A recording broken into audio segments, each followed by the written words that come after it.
And Aaron Smith is Singapore Managing Director of Superfund Financial and joins us now live from our Singapore newsroom. Aaron, let's talk about the S&P 500. What's the outlook on a technical basis? Because we've got a big event risk coming up, as we discussed earlier. That is the third quarter earnings season. Is it really going to undermine or really add some credibility even to the rally? Hi, Sri. Well, from a technical standpoint, if we look at the S&P 500, certainly there was a period where there was a clear downward trend line, and when that broke, basically in March, the markets have been going straight up, basically because of fiscal stimulus and because of the money printing that's going on in the U.S. So we do see an uptrend. We do see that the 50-day moving average has crossed over the 200-day moving average in June, July in this area here.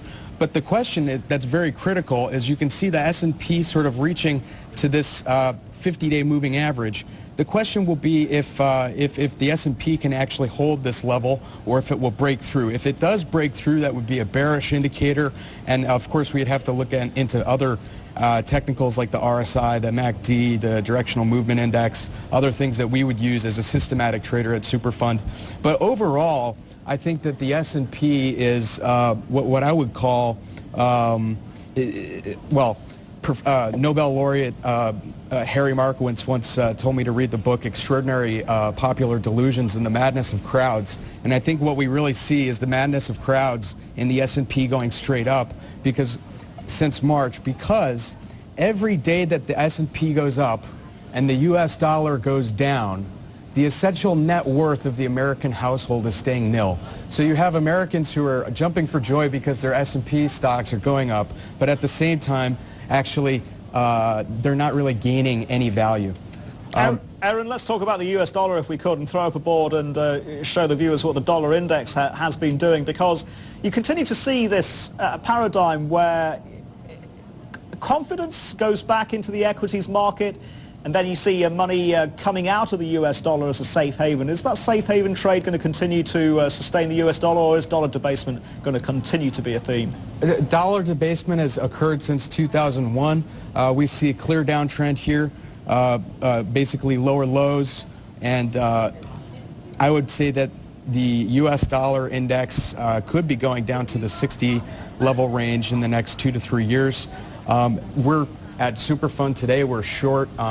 We're basically long the Brazilian real, Swiss franc. We're long Japanese yen, as well as some other currencies versus the U.S. dollar. So we're quite bearish on the U.S. dollar, both in the short run and in the long run. And the technicals would basically verify that.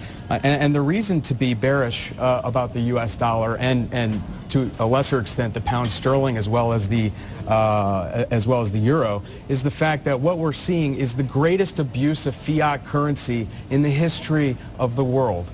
The governments are printing money, and what this is doing is it's effectively taxation without any legislation. They're stealing the value of the American people and of all investors around the world by inflating dollars. And they say that the only thing that is sure in life is death and taxes. But I think we can add one thing to that equation. In the next 10 years, I think we're sure to see inflation come into the picture. And Aaron, would you add Aussie-dollar to that list of currencies that are going to outperform against the US dollar, because it's benefiting from the commodity story? It's also benefiting from a pretty robust economy in Australia. Absolutely. If you look at the Aussie dollar, which Superfund is long at the moment, you see that we've broken through this important trend line here in May, and we've been able to maintain long positions.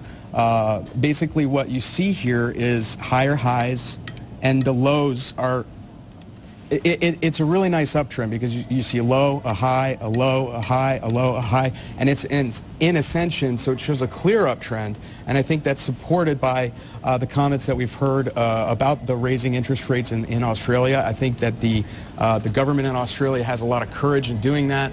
And and I think that all the other currencies around the world have basically zero interest rates. Okay. But Australian dollar is probably the next safest currency. Right. The safest currency, of course, is gold or And we got the silver. RBA meeting just ahead later on this week on Tuesday. Aaron Smith from Superfund Financial stays with us. Stay with us as well after this break.